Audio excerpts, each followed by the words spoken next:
कि हमारे कुल की बहुएं वहां जाए जहाँ सभा लगी हो, हमारे कुल की बहुएं वहां जाए जहाँ बाहर से आए हुए लोग बैठे हो, और तू द्रौपदी को दांव पे लगवाएगा, सभा बीच में बुलाएगा, मार देंगे तुझे। ये बात कही दुर्योधन ने युधिष्ठिर से कहा, भैया ये तो वो भैया जाना उछल रहा हुआ है, जब बैठा ले चुपचाप, क्योंकि अब हम तुम्हारे राजा, अब तुम हमारे दास, अब हम तुमसे जो जो कहिए सो तुम्हें कराओ पड़ेगा। तुम द्रौपदी को दांव में लगा। सो युधिष्ठिर जानते थे कि भाई अब तो ये दुर्योधन राजा है, तो इसके दास है। तो युधिष्ठिर ने भीम को बैठाया।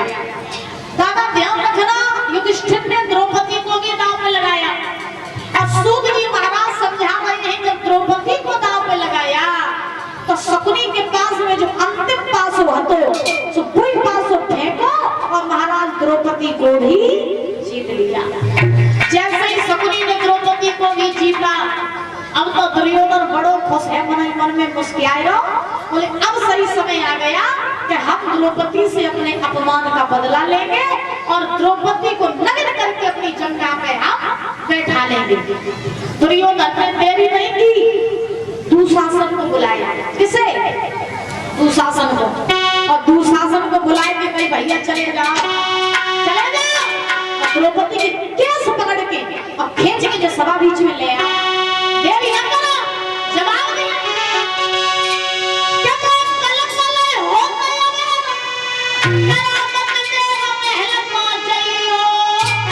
दुर्योधन बोला, चले जाओ। और केस पकड़ के खींच द्रौपदी सभा बीच में ले आया।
महाराज ये दुशासन चला और परिचय चलते चलते दुशासन पहुंचा कहाँ?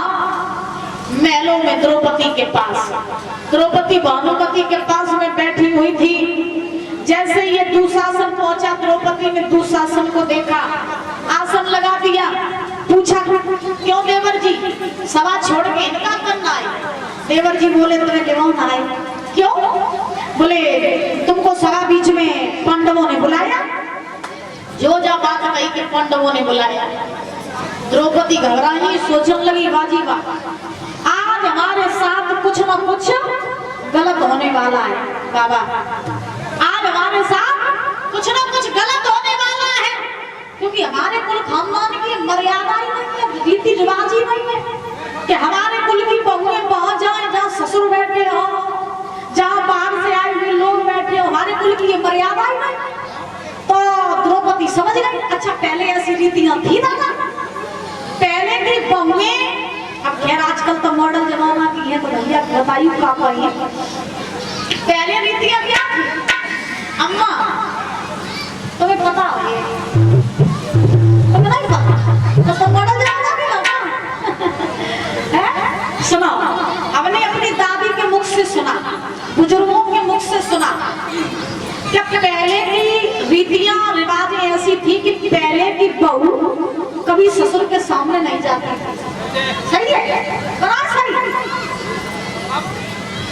हाँ सही बात है महाराज, पहले की बहुएं कब हम अपने ससुर के सामने नहीं जाते करती थी।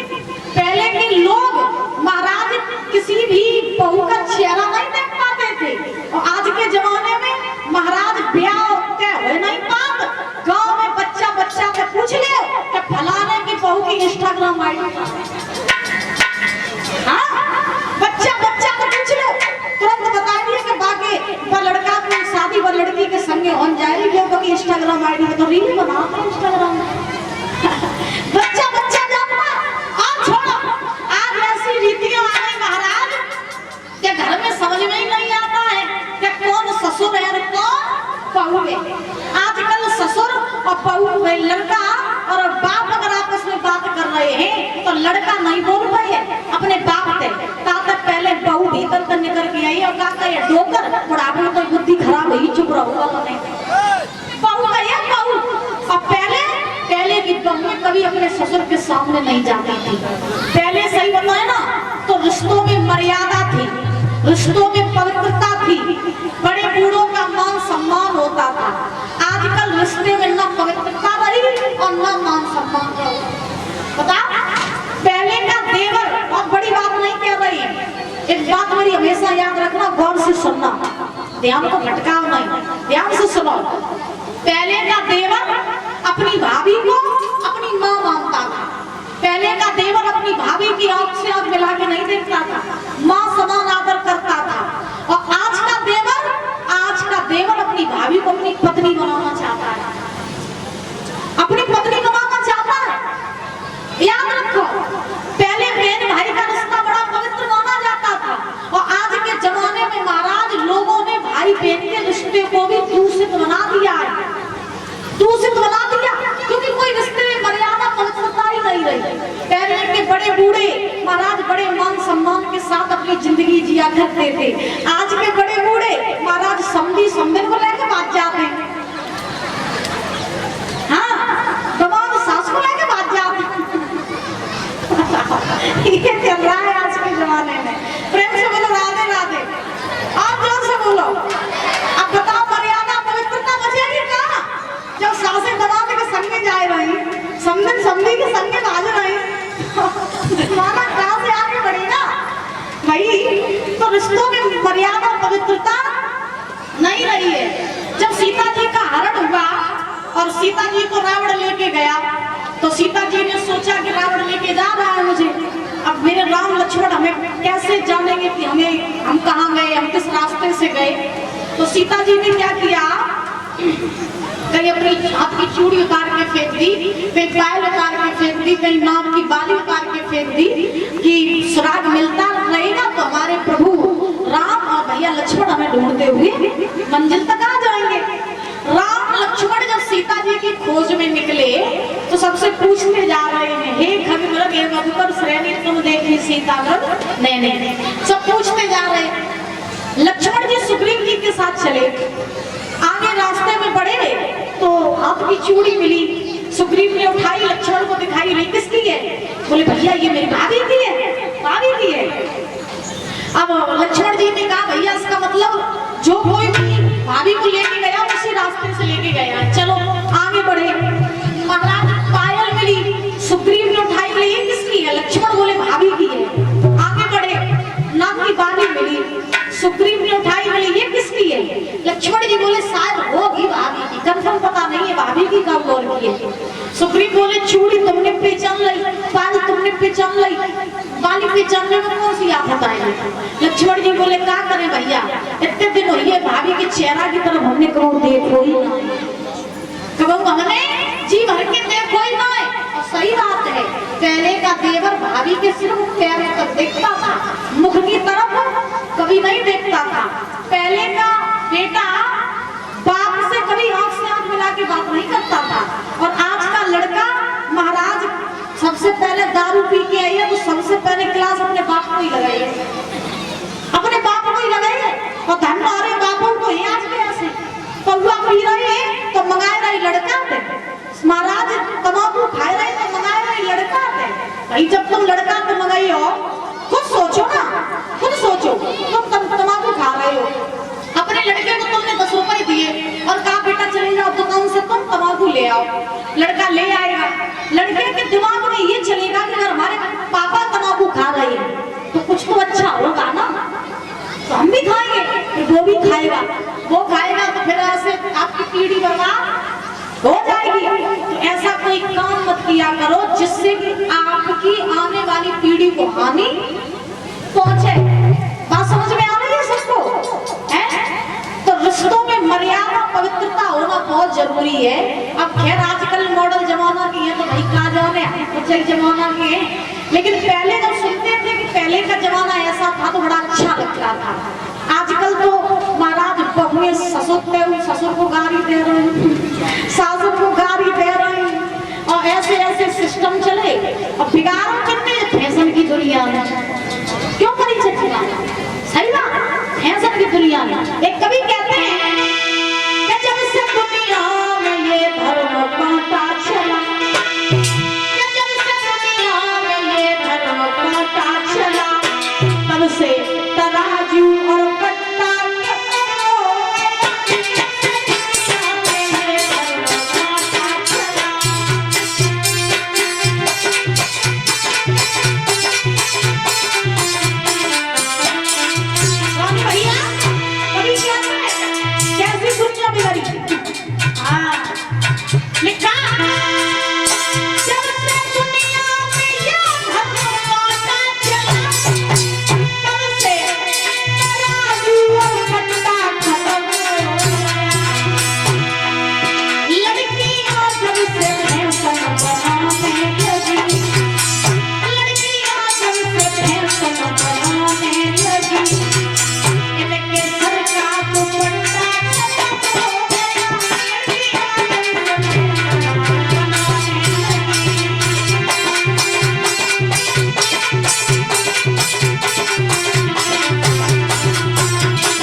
चलाती करती थी।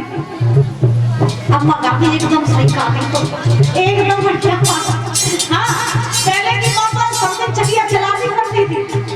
अगर एक डाल को रोटी बन के पहुंचने तो कुत्ते क्या पीस लेती, आटा बना लेती करती थी। बेसिन को दरिया दाना चकी इधर पीसती करती थी। सही बात है अम्मा? हाँ, तो पहले की मामा खेत में भी काम करती थी, घर में भी काम करती थी और बच्चों को अच्छे संस्कार भी देती थी। महाराज तंदुरुस्त रहती थी, स्वस्थ रहती थी, ना गर्मी सताती ना ठंड सताती, कछुआई सताती तो मस्त रहती थी, स्वस्थ रहती थी। और जब मुझे ऐसी कूलर पंखा वाली तो महाराज को इनके मूड में पीर को करया में पीर 24 घंटा इन्हें बीमारी नहीं चुका और करवो खाएवो सिर्फ खेतन पे काम नहीं, बाहर कोई काम नहीं, सिर्फ करवो और खाएवो। हाँ, और इंस्टाग्राम में वीडियो बनाए, मेकअप करो, इतना ही काम तो बीमारी इनकी काऊ भरी कुछ करता ही नहीं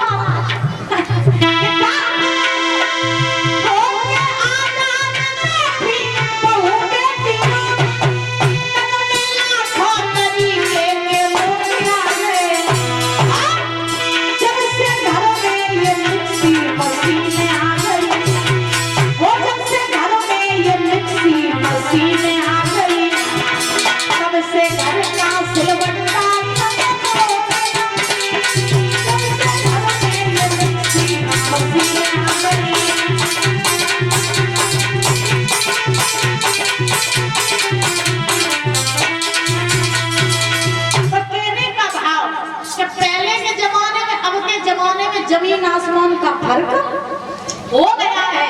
देखो द्रौपदी से दुशासन ने कही हमें संग में चलो, द्रौपदी समझ गई कि हमारे साथ कुछ गलत होने वाला है। द्रौपदी ने मना किया, मना जब किया तो दुशासन ने द्रौपदी की केस पकड़ ली और केस पकड़ करके महाराज खींच करके दुशासन द्रौपदी को ले जाने लगा। अब तो द्रौपदी रो रही है, भानुमति से बोली बहना मेरी लाज बचा ले, आज जब दुष्ट हमें कम को न छोड़े, आज मेरी लाज को बचाइए, बहन मुझे बचाए। रो रही द्रौपदी, दुशासन खींचता हुआ ले जा रहा है। मैया का श्रृंगार बिगड़ गया, महाराज चूड़ियां टूट टूट गई, वस्त्र फट गए, रो रही है द्रौपदी। कोई ऐसा नहीं है जो दुखिया की मदद कर सके।